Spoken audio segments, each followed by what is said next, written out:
Violet Bellamy looked down from the vaulted church ceiling at the dozen mourners gathered below for her funeral, which came as a surprise to her because she didn't believe in ghosts.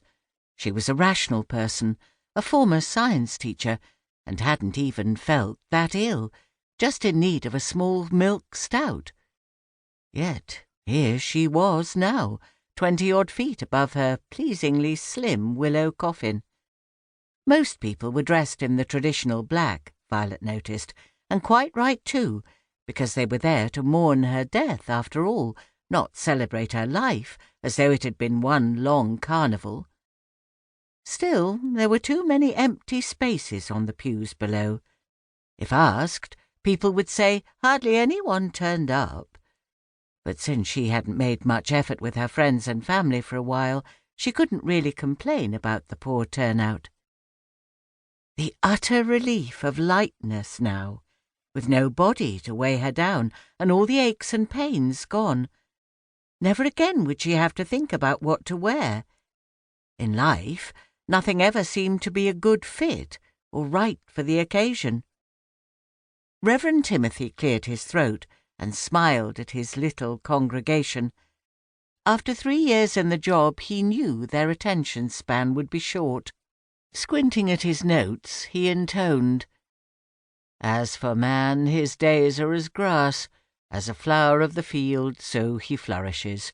For the wind passes over it, and it is gone, and the place there shall know it no more."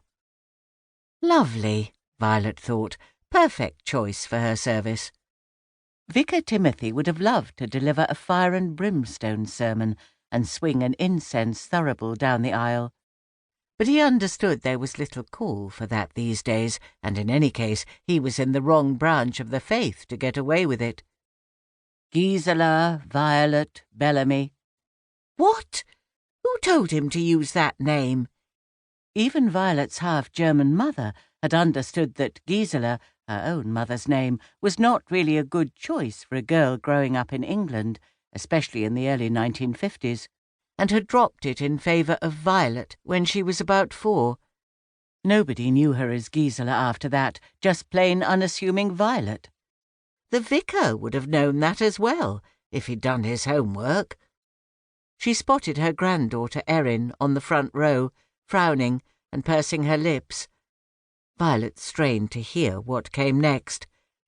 Was, above all, a very private person, a devoted wife, a selfless mother, and a thoughtful neighbour, and yet Gisela was rather different things to different people. It might be said that very few felt they really knew her. To some she was an exceedingly shy lady, her presence in company discreet, even unremarkable.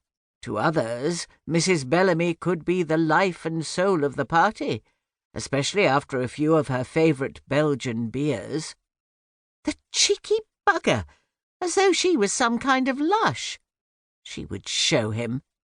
As he paused for his congregation to appreciate his comic mention of Belgian beer, his notes flew out of his hand and floated to the ancient stone floor in front of the altar, which did catch the attention of the assembled mourners, because there was no wind. No sudden gust in that church could have lifted the papers.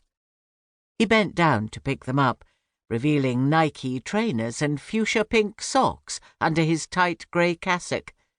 Diamante crucifixes embellished each ankle, the left one sparkling in a shaft of sunlight streaming in from the stained-glass window. Clearing his throat, he composed himself and resumed the service, ignoring titters from the small crowd.